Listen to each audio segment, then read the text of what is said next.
दो तस्वीरें आपकी टीवी स्क्रीन पर आप देखिए। एक तरफ आप देख सकते हैं किस तरीके से पीला धुआं निकलता हुआ दिखाई दे रहा है, वही तस्वीर आपको लोकसभा के अंदर की भी दिखा रहे हैं। लेकिन जब ये शख्स कूदा था, बिल्कुल दूसरी तस्वीर में आप देखिए तो मेरठ से बीजेपी सांसद राजेंद्र अग्रवाल उस टाइम पर चेयर पर बैठे थे, यानी कि उनके ठीक बगल में। वो सकपकाकर उठ पड़े और उसके बाद वो एक रो को क्रॉस करता हुआ दूसरी रो में गया, फिर तीसरी रो में गया और उसके बाद पूरे लोकसभा में पकड़ो पकड़ो के नारे गूंजने लगे। हालांकि गनीमत इस बात की रही कि भगदड़ की स्थिति नहीं हुई, क्योंकि 0 आवर चल रहा था, 1 बजे का समय था, तमाम सांसद संसद से बाहर थे। लेकिन दो तस्वीरों के जरिए समझने की कोशिश कीजिए कि किस तरीके से संसद की सुरक्षा में बड़ी ये चूक है। प्रताप सिन्हा जो कि मैसूर के सांसद है, उनका ये रिलेटिव बताया जा रहा है। लेकिन बड़ा सवाल ये है कि जो तमाम प्रोसीजर है किसी सांसद के साथ किसी अतिथि के, किसी गेस्ट के आने का भी, उस पर भी क्या ध्यान नहीं दिया गया है। और जब हम लोकसभा की बात करते हैं तो काफी ऊंचाई पर, जैसा कि हमारे सहयोगी अमिताभ सिन्हा भी बता रहे थे, दर्शक दीर्घा या फिर मीडिया के बैठने की जगह होती है। ऐसे में शालिनी, ये हिमाकत इस शख्स की इतनी ऊंचाई से वहां कूदने की और नारे लगाने की। बिल्कुल अंकिता, और एक चीज यहाँ पर और ध्यान देनी होगी, जैसे इसके पहले अमिताभ बता रहे थे कि एक रुमाल तक अंदर ले जाने की इजाजत नहीं होती है, आप अपनी जेब में रख करके कॉइन भी नहीं जा सकते। इन सभी बातों से ये लड़का जरूर परिचित रहा होगा, क्योंकि तभी तो जूते के अंदर वो गैस छुपा करके ये अंदर पहुंचा ताकि नारा भी लगा सके। और ये जो वहां पर प्रदर्शन करना चाह रहा है, या ये जिस तरह से गैस इसके जूतों में निकली, ये बहुत भली बात ही जानता था कि जेब में रखकर तो कुछ अंदर पहुंचा जा नहीं सकता है। एक सिक्का भी लेकर कोई अंदर प्रवेश नहीं कर सकता है। तो ऐसे में सबसे सुरक्षित शायद इसको जो नजर आया होगा वो जूता नजर आया होगा। और ऐसे में हम ये कह सकते हैं, बाहर निकले सांसद जिस तरह की बातें बता रहे हैं, उन्हें सुनकर, इन तस्वीरों को देखकर ये हम समझ सकते हैं कि ये लड़का पूरी तैयारी के साथ आया था और इसे पता था कि कैसे मौके का फायदा उठाकर अंदर कूदना है। और इसे शायद बहुत ही सोची समझी रणनीति के तहत ये किया होगा, क्योंकि देखिए आज ही संसद पर हमले की बरसी है। 2001 में संसद पर हमला हुआ था, उसकी बरसी है। बाकायदा शहीदों जो उसमें मारे गए थे उन्हें श्रद्धांजलि दी गई थी। तमाम गणमान्य नेता, प्रधानमंत्री नरेंद्र मोदी आज संसद के बाहर मौजूद थे। और ऐसे में आज का दिन चुना जाना इस शख्स के द्वारा जाहिर तौर पर यह दिखाता है कि सोच समझकर ये जो अटैक है या ये जो हरकत की गई है वो सोच समझ के, पूरी सोची समझी रणनीति के तहत की गई है। शालिनी, तस्वीरों के जरिए हम दर्शकों को समझाएंगे।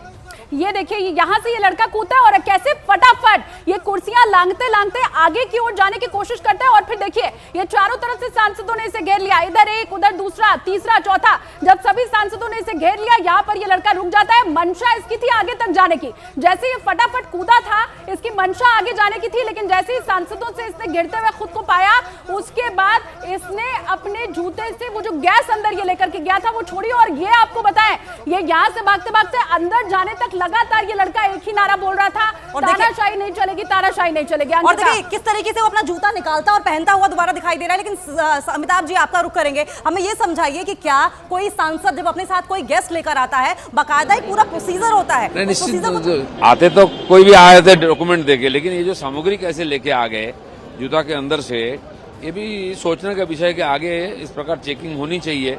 मेटल डिटेक्टर से ऐसा कोई भी चीज हो जो पकड़ा जाए, और नहीं तो फिर चिंता के विषय, जहां फोन भी नाले नहीं देते हैं तो इस प्रकार सामान आ गया, ये बड़ी चिंता के विषय है। तो तस्वीरें हम आपको लगातार दिखाई रहे हैं। दो तस्वीरें आपकी टीवी स्क्रीन पर, एक तरफ पीला धुआं उठता हुआ, वहीं दूसरी तरफ अंदर लोकसभा की तस्वीरें भी। अमिताभ का रुख करेंगे। अमिताभ, को एक प्रोसीजर होता है बाकायदा लोकसभा के अंदर जाने का, दर्शक दीर्घा में भी बैठने का भी, भले ही कोई सांसद के साथ ही क्यों ना आया हो, वो प्रोसीजर हमें समझाइए। और इतनी बड़ी चूक कैसे?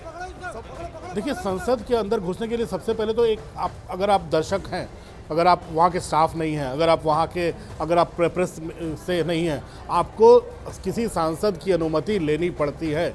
सांसद अपने क्षेत्रों से, मैंने हमेशा देखा है, सांसद अपने क्षेत्र के लोगों को वहाँ दर्शन कराने, पार्लियामेंट घुमाने के लिए लाते हैं। 20-20, 25-25 लोगों का एक जत्था होता है, कईयों के साथ हमेशा आते हैं, कब ऐसी घटना नहीं होती है। लेकिन अगर कहा जा रहा है कि प्रताप सिन्हा के क्षेत्र से, लेकिन सबके आधार कार्ड लिए जाते हैं, सबका टेलीफोन नंबर लिया जाता है, सबका रेजिडेंशियल एड्रेस लिया जाता है, उसके बाद पास 24 घंटे के बाद मिलता है। ऐसा नहीं है कि आप पहुँचे और आपको पास मिल गया।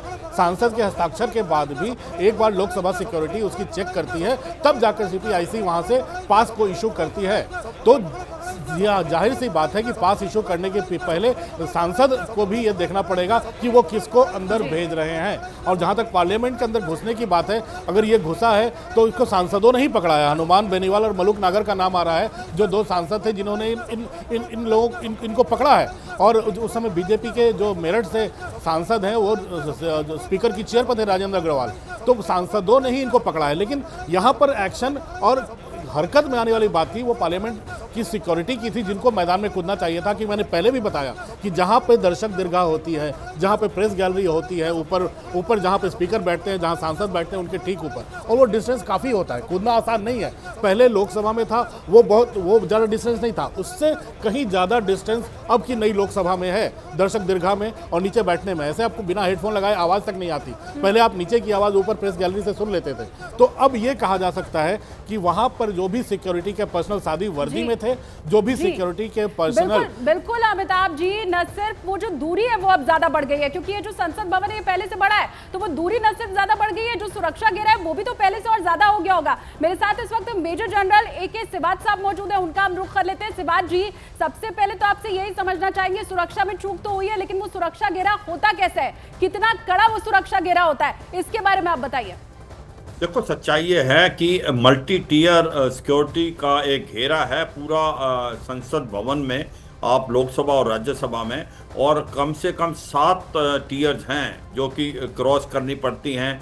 जिस प्रकार से बताया जा रहा है, अगर कोई VIP गैलरी में आता है तो उसकी भी पहले के जो राज्यसभा या लोकसभा के जो MP हैं वो उसकी एक प्रकार से इनविटेशन के लिए देते हैं। उसके बाद उनके नाम आते हैं, फिर उनकी चेकिंग होती है उनके नामों के पहले, और उसके बाद फिर उनकी फ्रिस्किंग होती है, और 3 स्टेज पे उनकी फ्रिस्किंग होती है, और उसके बाद उनको गैलरी के अंदर किया जाता है। और जो ये कार्रवाई आज हुई है, तो वाकई इसमें कोई शक नहीं, कहीं ना कहीं तो चूक हुई है। ये किस प्रकार से सारी ये जो टीयर को क्रॉस करते हुए और ये जो अंदर घुस गए, और यही नहीं, ये एक प्रकार से जो VIP गैलरी थी, जो गेस्ट गैलरी, उसके अंदर आए और फिर उन्होंने जंप मार दिया। तो वाकई इसके अंदर काफ़ी चूक हुई, और ये समझना पड़ेगा क्योंकि आज देखो जो घटना पहले कई साल पहले हुई थी और वो एक ऐसा जो हुआ है आज, इससे ये दर्शाता है कि कहीं ना कहीं हमें और अपने जो सिक्योरिटी प्रोसीजर है उसको रिफाइन करना पड़ेगा। इसके अंदर कमियां हैं, क्योंकि किस प्रकार से ये अंदर जंप मार कर सिबात जी, इसीलिए सवाल उठ रहे हैं कि क्या वाकई सोची समझी रणनीति के तहत ये किया गया है। मेरठ से बीजेपी सांसद राजेंद्र अग्रवाल चेयर पर थे, हालांकि जब वो वहां पर था, हनुमान बेनीवाल और मलूक नागर ने सबसे पहले उनको पकड़ा। अमित क्योंकि हमारे साथ पार्लियामेंट के बाहर से मौजूद है, अमित, ये वाकया पेश आया है, जाहिर है अब पार्लियामेंट की सुरक्षा बढ़ानी भी शुरू हो गई होगी।